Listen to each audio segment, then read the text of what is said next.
Welcome to SP creative world. Hello viewers, మేమైతే ఈరోజు అలహాబాద్లో గల త్రివేణి సంగమం దగ్గరకైతే వచ్చేసామండి. దీనిని ప్రయాగ్రాజ్ అని కూడా అంటారండి. ఇక్కడ 3 నదులు కలిసే చోటండి. ఇక్కడ ఈ 3 నదులు కలవడం వల్ల ఈ ప్రాంతానికి త్రివేణి సంగమం అంటారండి. ఇక్కడ పుణ్య స్నానాలు ఆచరించడం వల్ల చాలా పుణ్య ఫలితం అనేది దక్కుతుందండి. సో ఇక్కడికి మనం దేశ నలుమూలల నుంచి చాలామంది వచ్చి పుణ్య స్నానాలు ఆచరిస్తుంటారండి. ఆ స్వామిని తలుచుకుంటూ ఓం నమ శివాయ, ఓం నమ శివాయ అంటూ చక్కగా మేమైతే ఇక్కడికి వచ్చి చక్కగా పుణ్య స్నానాలు ఆచరించామండి.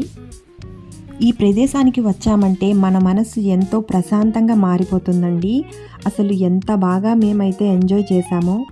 మేమైతే ఈ పక్షుల కోసం తెచ్చిన ఫుడ్ అయితే వేస్తూ ఉంటే అవి మన దగ్గరికి వచ్చేటప్పుడు చాలా భలే హ్యాపీగా అనిపించిందండి. ఈ స్నానాలు అనేవి నది ఒడ్డున చేయరండి. సో 3 పాయలు కలిసే చోట నది మధ్యలో ఉంటుందన్నమాట. సో దానికోసం మేము బోట్లో వెళ్ళామండి.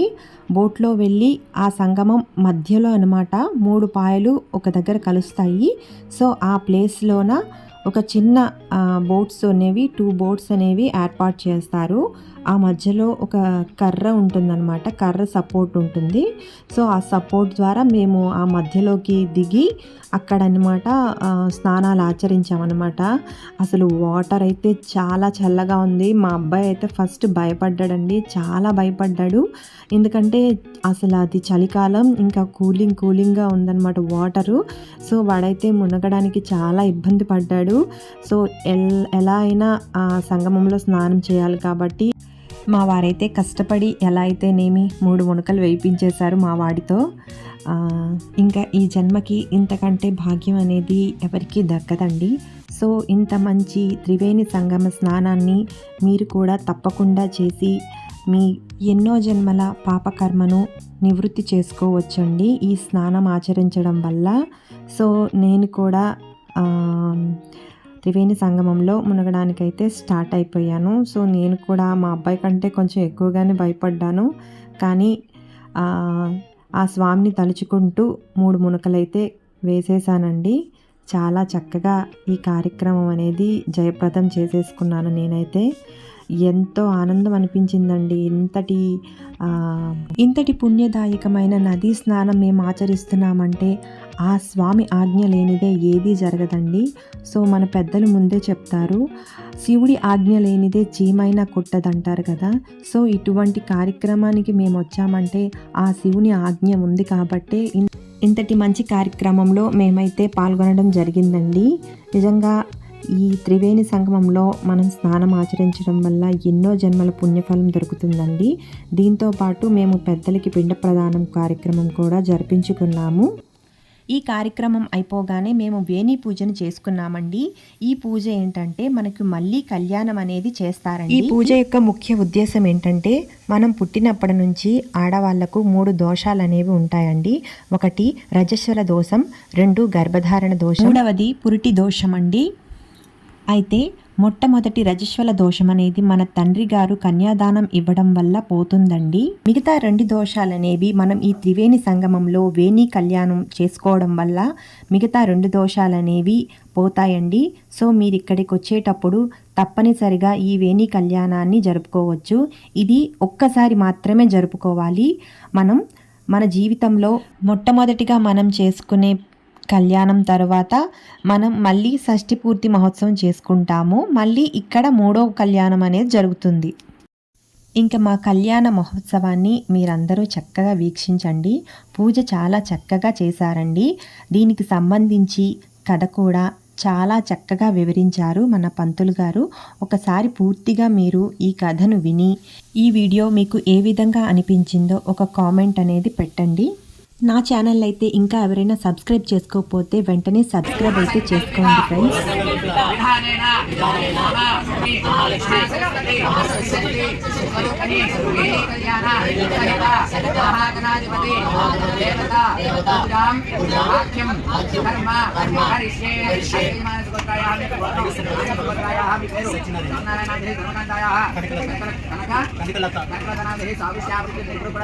తీసుకోండి. परमेश्वर नागेश्वर गोत्रायाः परमेश्वरराव श्रवन्ति नामधेः साविशावे नकरी नीलेश्वर మీ గోత్రం చెప్పండి నాగేశ్వర గోత్రాయాः ఉమాసుబ్రహ్మణ్యేశ్వర లక్ష్మీనామధేः సావిశాवे మీ గోత్రం నాగేశ్వర గోత్రాయాः నామధేయ లక్ష్మీనామధేः సావిశాवे నకరీ नीलेश्वर చేతుల మీ కోసం నామధేయ యూనిట్ యజమాన చేతుల మీ కోసం తీసుకుని చేతుల మీ కోసం నామధేయ యూనిట్ యజమానస్య వేది కళ్యాణ విషయ మహాగణాధిపతి దేవతా పూజా కరిష్యే పురుషా కిసాన్ని ఆపలే చిన్నటువంటి కొద్దిగా పసుపు తీసుకున్న చిక్కులాయి వారాంతర ధార్మికతాన్ని గురుకుతాన గురుకును వేడిగా సకల మధుమానం విషయ ఓహా కృష్ణాయ దాస్ ప్రయత్న తర్వాత గులాబీ రంగు గులాబీ రంగు మనసులో ఉన్నటువంటి కోరిక చక్కగా గులాబీ రంగు వినాయకుడి మీద అలాగే మంగళసూత్రం ఇచ్చారని పసుపుతో దాని మీద వేయండి మహాకాళి మహాదేవత మెరుపు పేరు అప్పటికీ అది కూడా తీసుకుని అమ్మవారికి అలంకారం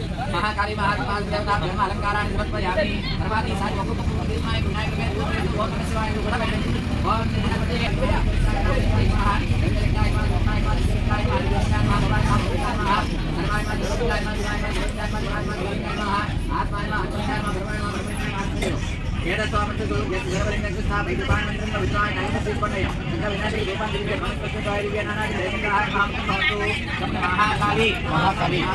महालक्ष्मी सरस्वती शक्ति महागणाधिपति देवता सहिता गौरी देवता निवेदयामि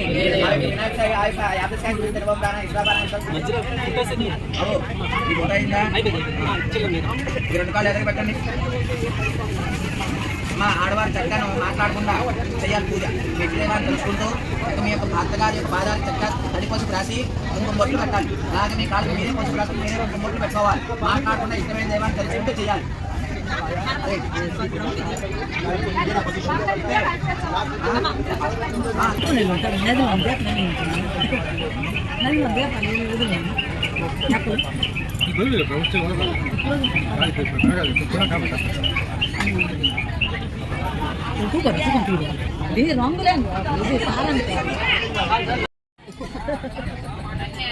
అది తాగడం అయిపోయిందా పట్టుకోండి చెప్పండి సార్ మీ ఆయన గారి కళ్ళలో పట్టుకారు పక్కన తిప్పులు చూడడం కాదు మీ ఆయన గారి కళ్ళలో చూస్తాడు ఏమండి శ్రీరా జీవితంలో తెలుసు కానీ తెలియక కానీ చేసినటువంటి తప్పులని క్షమించి గంగా యమునా సరస్వతి నదీ తీరు ఎంతో వేణీ కళ్యాణము చేసుకోవడానికి అర్హతను ఇవ్వవలసిందిగా కోరుతున్నాను.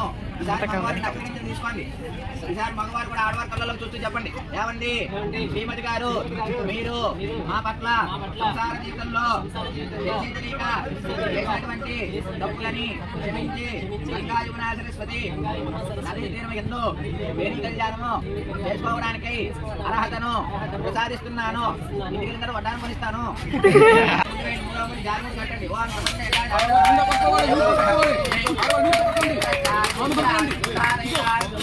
వేణి కళ్యాణ సమయే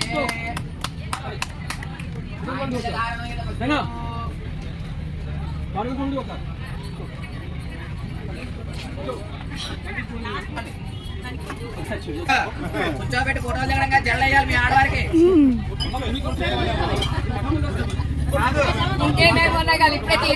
త్వరగా తిప్పిస్తాను లేదంటే ఇక్కడ శ్రీకాకుళం వరకు కూడా మీరు మోసుకెళ్ళాలి మీ ఆడవారిని.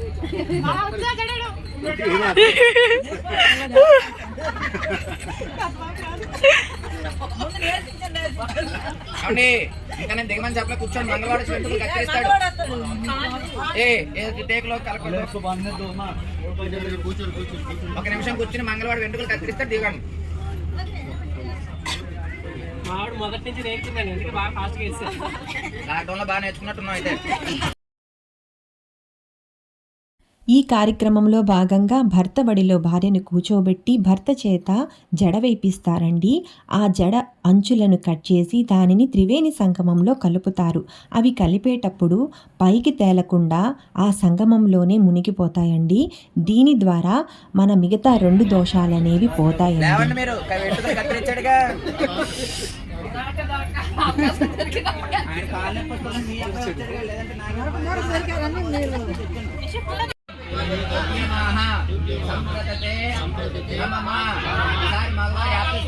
కడిగేసేయండి చక్కగా.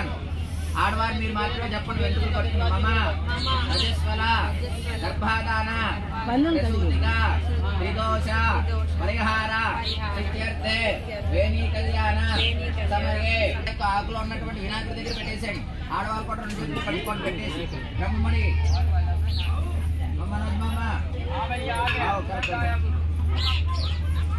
మీకు ఇచ్చినటువంటి యాపిల్స్ పండు భార్యాభర్తలు మాత్రమే తినాలి, ఎవరికి కూడా పెట్టకూడదు.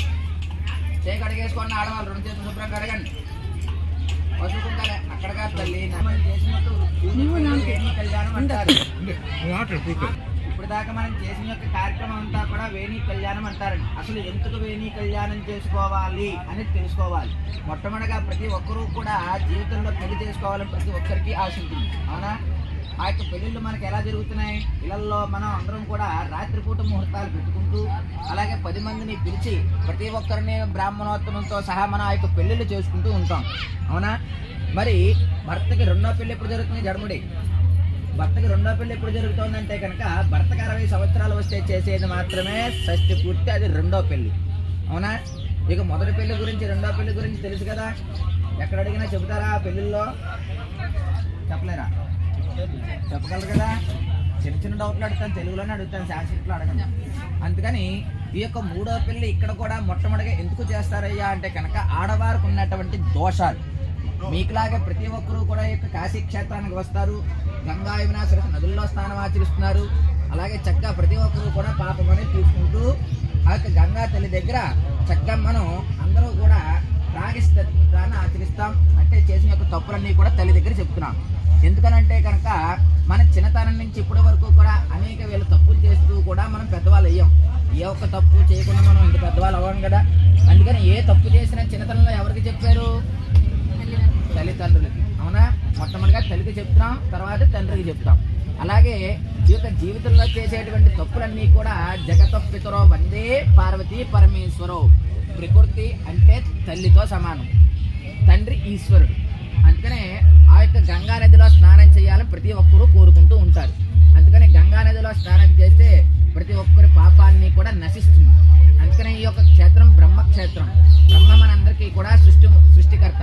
అందుకని మనందరికీ కూడా ఈ యొక్క లోకాన్ని ఏమంటారంటే కనుక సంస్కృతంలో మత్స్యలోకము అంటారు. మానవుడు జీవించేటువంటి లోకం అంటే ఏమిటి? మత్స్యలోకం. మానవ లోకం అని ఎవరు కూడా అనరు. అందుకని ఈ యొక్క మత్స్యలోకం ఎందుకల్లా పుట్టిందంటే కనుక మొట్టమొదటిగా విష్ణు స్వామి వారు చేప యొక్క నోటి నుంచి పుట్టాడు. అందుకనే మనం అందరం కూడా ఎవరి యొక్క గర్భం నుంచి బయటకు వచ్చాం? తల్లి గర్భం నుంచి బయటకు వచ్చాం. చేప నుంచి బయటికి రాలేదు. అప్పుడు మనం కూడా మత్స్యకన్య అంటారు నేను. అందుకని ప్రతి ఒక్కరూ కూడా అమ్మ యొక్క గర్భం నుంచి ఎలా బయటకు వచ్చాం? మొట్టమొదటిగా తలకాయ, 2వ విధానంగా కడుపు, 3వ విధానంగా కాలు ద్వారా బయటకు వచ్చాం, అవునా? అలాగే విష్ణు స్వామి వారు కూడా ఆయన యొక్క ముఖ భాగం అనేది యొక్క త్రివేణి సంగమం. విష్ణు స్వామి వారి యొక్క పొట్ట భాగం ఎక్కడ ఉందంటే కాశీ క్షేత్రం అంటారు. విష్ణు స్వామి వారి యొక్క పాదం వచ్చేసి గయా క్షేత్రం అంటారు.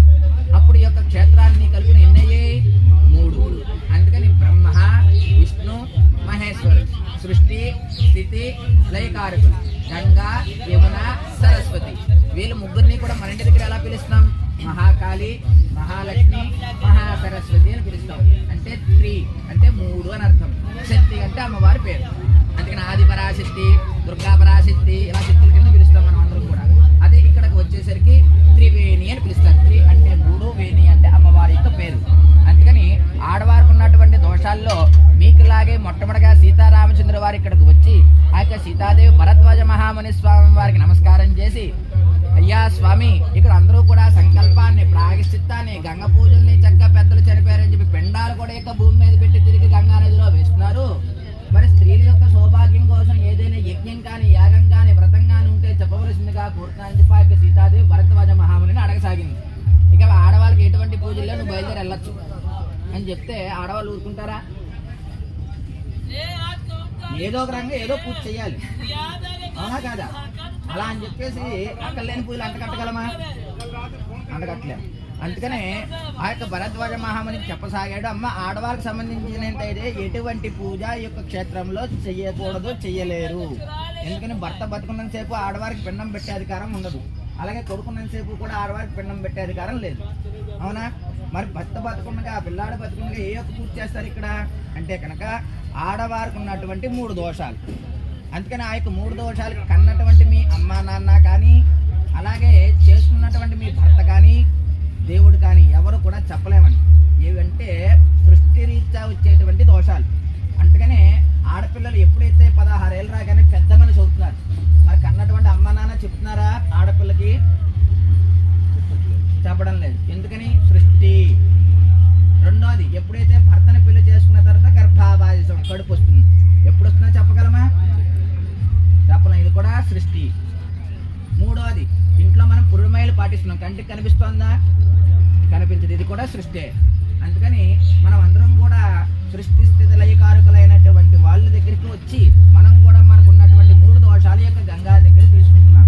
అందుకనే సకల పాపాలు హరించేటువంటి శక్తి గంగా. అందుకని ఆ యొక్క సీతాదేవి కూడా ఎప్పుడైతే పెద్ద మనిషి అయిందో ఆ యొక్క సీతాదేవి అయినటువంటి దోషం ఆడవారి జుట్టులో ఉంటోంది. అందుకని ఏమంటే నేను పెద్ద మనిషి అన్నప్పుడే అన్ని శాంతులు చేసేసానండి, పెద్ద యాగం చేసేసానండి, హోమం చేసేసానండి, 10 లీటర్లు ఈశ్వరుని మీద అభిషేకం చేశానండి, వేలాది మందికి భోజనాలు పెట్టానండి, అయినా సరే నాకు రజస్వలా దోషం ఉంటుందా అంటే ఉంటుంది. ఎందుకు ఉంటుంది? ఎందుకని చిన్నపిల్లలకి గుండు కొట్టించరు ఆడపిల్లలకి. అదే మగపిల్లాడైతే కొట్టించేస్తారు. వాడు ఉపనయనం వస్తే కొట్టిస్తారు, వాడికి పుట్టినరోజు వస్తే గుండు కొడతాం, ఏది వచ్చినా సరే గుండు కొడతాం. ఎందుకని? కేశం అంటే పాపంతో సమానం. అందుకని జుట్టు ముట్టుకున్నా ఏ ముట్టుకున్నా సరే వెంటనే చేయకొడుకోమంటారు. జుట్టులో అన్ని పాపాలు ఉంటాయి. అందుకని ఆ యొక్క పాపాలు ఎవరైనా దానం తీసుకుంటారా? ఎవరు కూడా తీసుకోరు. ఒక జుట్టుని, ఒక నల్ల మేకని, ఒక దున్నపోతుని, అలాగే పత్తి, మేకు, నల్ల నువ్వులు, నూనె, ఉప్పు. ఇంట్లో మీ ఆయన గారికి మీరు చేత్తో ఉప్పు ఇవ్వరు. ఎందుకని? విషం అవుతాయండి అని అంటారు. అవునా? మరి దానం చెప్పి ఇస్తేనే కదా దానం. ఊరికనే చేత్తో ఇచ్చేస్తే అయిపోతుందా? మరి అవడం లేదు. అయినా సరే మనం అంత సెంటిమెంట్గా ఫీల్ అవుతున్నాం. అవునా? అందుకని ఆడవారికి ఉన్నటువంటి దోషాన్ని, అంత దోషం కూడా వెంట్రుకలో ఉంది కాబట్టి ఆ యొక్క వెంట్రుకను తీసుకెళ్లి గంగాదేవికి దానం చేశాం. అర్థమైందండి? అప్పుడు గంగాదేవికి దానం చేస్తే శివుడు యొక్క భార్య కాబట్టి ఆవిడేం చేస్తుంది? ఆ పాపాన్ని తీసేస్తుంది. ఎందుకని? రోజు కూడా శివయ్యకి పూజ చేస్తున్నాం. నీ పాపాన్ని తీసేస్తున్నాడు, నీ కోరికలు ఇచ్చేస్తున్నాడు. బోలో శంకరాచార్య. అందుకని వరాలు ఇచ్చేటువంటి దేవుడు ఎవరు? ఈశ్వరుడు. అందుకని అంతకన్నా ఎక్కువ వరం ఇచ్చేది ఎవరు? పార్వతీదేవి. అంటే గంగ పైన.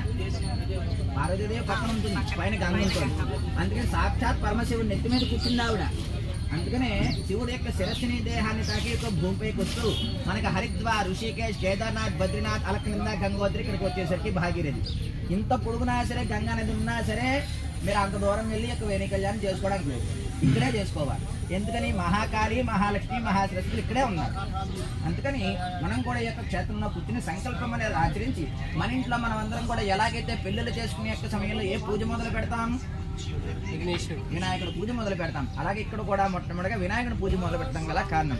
రెండో పూజ ఎందుకయ్యా అంటే రెండో పూజ ఆడవారి యొక్క సౌభాగ్యం కావాలంటే ఏ ఒక్క పూజ చేస్తే వస్తుంది? మంగళ గౌరీ. అందుకని ఆ యొక్క మంగళ గౌరీని పూజ చేస్తేనే ఆడవారి సౌభాగ్యం. అందుకని ఇక్కడ కూడా రెండో పూజ కింద ఆడవారి కోసమే మంగళ గౌరీదేవిని పూజించడం గల కారణం. అందుకనే సీతాదేవి వినాయకుడు పూజ చేసింది, మంగళ గౌరీదేవిని పూజించింది. అలాగే భర్త విష్ణు స్వామి వారికి స్వరూపం. ఎందుకని? రామచంద్రుడు వారంటే ఎలా ఉంటాడు? మంచి అలంకార ప్రియుడు, 7 అడుగులు ఉంటాడు, చక్కగా పూలదండ వేసుకుంటాడు, చక్కగా పారాయణ రాసుకుంటాడు, అన్నీ చేసుకుని కొత్త పెళ్లి కొడుకుగా ఉంటాడు. మరి ఇక్కడ కూడా మీ భర్త ఎలా ఉండాలి? శ్రీరామచంద్రమూర్తిలా ఉండాలి. అందుకని మీరు కూడా చక్కగా ఆయనకి కాళ్ళకి పసుపు రాసి, పారాయణకి పెట్టి, కుంకుమ బొట్టు పెట్టి, పూలమాల వేసి, అయ్యా మన యొక్క సంసార జీవితంలో ఏవైనా సరే తెలిసి తెలియక తప్పులు చేస్తుంటే క్షమించి నాకు వేణి కళ్యాణాన్ని, సౌభాగ్యాన్ని ఇవ్వవయ్యా అని ఆ యొక్క శ్రీరామచంద్రమూర్తి స్వామిని అడుగుతున్నాం. అందుకనే భర్త శ్రీరామచంద్రమూర్తి కాబట్టి భర్తే దేవుడు, ఇల్లే దేవాలయం. అందుకనే మనం కూడా ఆ యొక్క శ్రీరామచంద్రమూర్తి ఆయన దగ్గర అన్ని తప్పులు ఒప్పుకుని ఆయన కూడా మనస్ఫూర్తిగా దీవించడం గల కారణం. అందుకని ఆడవారి యొక్క బరువు బాధ్యతలు మోస్తానని చెప్పి ఎప్పుడు మాట ఇచ్చారు మీకు? ఇక్కడికి మాట ఇచ్చాడా? మరి ఆ యొక్క బరువు బాధ్యతలు ఎవరు మోయాలి ఈ సమయంలో? మోసాడా లేదా? మోసాడా? సరిగ్గా మోయలేక చెప్ప మళ్ళీ కూర్చోబెడతాను. అందుకని తన బాధ్యత కింద తన కూడా ధర్మేచార్థేచ మోక్షేశ నాతి చరితవ్య నాతి చరామి. అయ్యా మీ యొక్క కూతురు నువ్వు ఎలా అయితే కంటికి రెప్పవలే చూసుకుంటూ బరువు నువ్వు ఎలా అయితే మోసావో మామా, నేను కూడా అలాగే మోస్తానని చెప్పి ఆ యొక్క కన్యాదానం తీసుకున్నాడు. అందుకని ఈ యొక్క సమయంలో మీరు కూడా మీ యొక్క బాధ్యత కింద మీ భార్యను కూర్చోబెట్టుకుని చక్కగా జడవేసి తనకున్నటువంటి దోషాన్ని తీసుకువెళ్ళి గంగాదేవికి దానం చేశాం. ఇంకా మిగిలిపోయింది రెండో దోషం. ఆ యొక్క రెండో దోషం ఏమిటంటే గర్భావాసి. గర్భం ఎప్పుడు వస్తుందో చెప్పలేం కదా, అందుకని భర్త యొక్క అపమృత్యు కింద చెబుతారు. అందుకనే శ్రీరామచంద్రుడి యొక్క భార్య అయినటువంటి సీతాదేవి జడలాగినటువంటి వాడు ఎవడు? రావణాసురుడు. ఏమయ్యాడు? బూడిదైపోయాడు. అవునా? మరి ఆడవారి జుట్టులో అపమృత్యు దోషం ఉందా లేదా? అలాగే పోరే అది వదిలేసే. మనకు అందరికీ కూడా కురుక్షేత్రం జరిగింది. ఆ యొక్క కురుక్షేత్ర సంగ్రామంలో ద్రౌపది యొక్క జడ లాగారు. ఎంతమంది లాగారు? 100 మంది లాగారు. ఏమైనా మరి 100 మంది మొత్తం అందరూ బూడిదైపోయారు. అందుకని ఆ యొక్క దోషం అంత పవర్ఫుల్. మరి అందుకని ఈ యొక్క సమయంలో మీరు కూడా మీకు ఉన్నటువంటి దోషాన్ని జడలో ఉంది కాబట్టి మీరు కూడా చక్కగా జడవల్లి రెండవ దోషాన్ని తీసుకువెళ్ళి యమునాదేవికి దానం చేశారు. యమునాదేవి సూర్యనారాయణ యొక్క కుమార్తె, యమధర్మరాజు చెల్లెలు, అలాగే శ్రీకృష్ణుని యొక్క భార్య. అందుకని ఆ యొక్క లక్ష్మీదేవికి ఇవ్వడం వల్ల ఎవరితో వెళ్ళి చెబుతుంది? ఆ యొక్క యమునాదేవి యమధర్మరాజుతో చెబుతుంది. ఎందుకని మీ ఇంట్లో మీకు ఏ ఒక్క పని జరగాలన్నా సరే అక్క చెల్లెళ్ళు వచ్చి మీతో మాట్లాడితే మీరు చేస్తారా జరిగే పనైనాను? ఎందుకంటే తల్లిదండ్రుల కన్నా అక్క చెల్లె ఎక్కువగా మనం ఫ్రెండ్స్లీగా ఉంటాం. అలాగే మీరు ఏదైతే చేశారో ఆ యొక్క దోషం అంతా కూడా భర్త యొక్క అపమృత్యు దోషం కాబట్టి తీసుకెళ్ళి ఆ యొక్క యముడి యొక్క కుటుంబానికి మనం దానం చేశాం. అప్పుడు యమునాదేవి వెళ్ళి ఎవరితో మాట్లాడుతుంది? యమధర్మరాజుతో చెప్తుంది. ఎందుకని సొంత అన్నగారు కాబట్టి. ఎందుకని మనం ఏం అడిగాం? అపమృత్యు దోషం పోవాలని అడిగాం. ఆ దోషం తీసేవాడు ఎవడు? అందుకని ఆయన దగ్గరికి వెళ్తుంది ఈవిడ. మీరు ఏది అడిగారో అదే కదా అడుగుతోంది ఆవిడ. అందుకని ఆయన దగ్గరికి వెళ్ళి పలానా గోత్రికుడు వచ్చి నా దగ్గర వెనీ కళ్యాణం ఆచరించాడు, కానీ ఆ భర్తకున్నటువంటి అపమృత్యు దోషాన్ని తీసే. మరి పోయిందా లేదా రెండో దోషం? ఇంకా మిగిలిపోయింది మూడో పాపం. ఆ యొక్క మూడో పాపం కంటికి కనిపించదు. అందుకని ఆడవారి యొక్క జుట్టులో ఉన్నటువంటి మూడో పాయ కూడా కనిపించదు. మరి ఆడవారు జుట్టు వేశారు మీరు ముగ్గురు నలుగురును, ఎన్ని పాయలు కనిపించే? పైకి 3 కనిపించాయి నీకు.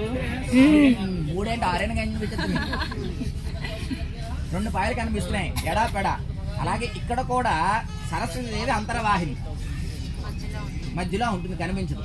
అలాగే మీకు ఉన్నటువంటి మూడో పాపం ఏది? పురుడు మైలు దోషం. కంటికి కనిపిస్తోందా? మరి కనిపించదు. అందుకనే ఆ యొక్క దోషం కూడా ఇక్కడ ఉన్నటువంటి సరస్వతీదేవికి దానం చేసాం. మరి నీళ్ళల్లో వెంట్రుకలు వేస్తే ఏమవుతాయండి? అది తేలికమైన వస్తువు కాబట్టి పైకి తేలిపోతుంది, అవునా? కానీ ఈ యొక్క దోషాలు చక్కగా యొక్క పూజ చేసి మనం కూడా భక్తి శ్రద్ధలతో ఆ యొక్క పూజలన్నీ కూడా నిర్వహించుకుని తీసుకెళ్లి గంగా యమునా సరస్వతి నదులైనటువంటి ఆ యొక్క నదుల్లో వేయడం ద్వారా మీ కంటి ముందే లోపలికి మునిగిపోతే ఇది ప్రత్యక్ష ప్రమాణం. కాబట్టి మీరు సెల్ ఫోన్ తీసుకుని కూడా రికార్డింగ్ చేసుకోవచ్చు.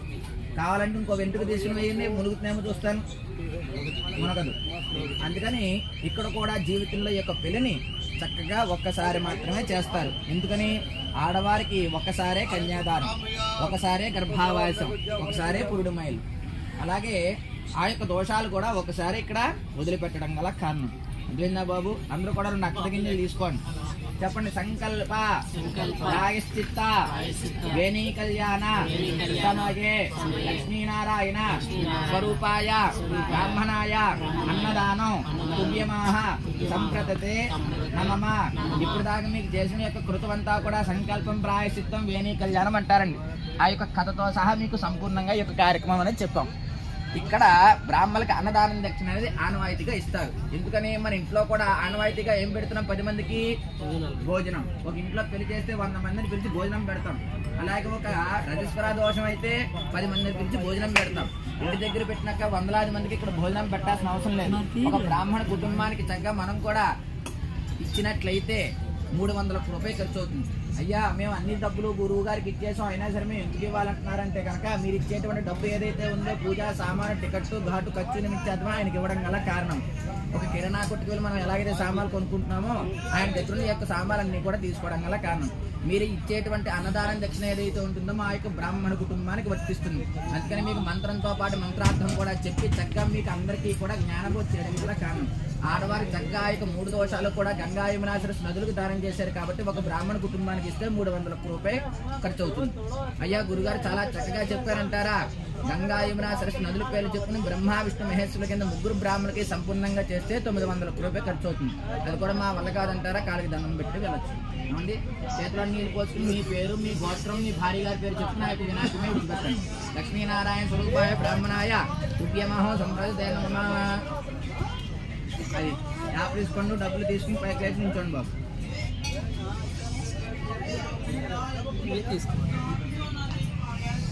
అన్నదాన లక్ష్మి తీసుకోండి.